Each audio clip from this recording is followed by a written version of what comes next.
యెహోవా తన ప్రజలకు బలమును అనుగ్రహించును. కీర్తనల గ్రంథము 29వ కీర్తన 11వ వచనము.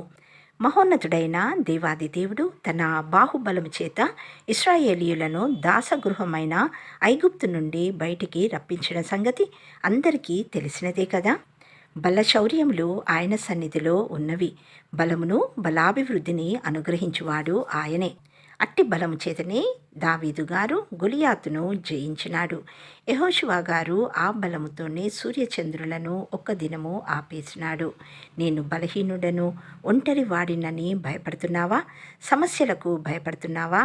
సమస్యలన్నీ వ్యతిరేకించినా ఒంటరి వాడినని భయపడకు. ఒంటరి అయిన వాడిని 1000 మందిగా, ఎన్నికలేని వాడిని బలమైన జనముగా చేసి సమర్థుడు మన ప్రభువు. అట్టి దేవుడు నీకుండగా భయమెందుకు? దేవాది దేవుడు ఈ దిన తన వాగ్దానాన్ని మనందరి ఎడల నెరవేర్చునుగాక.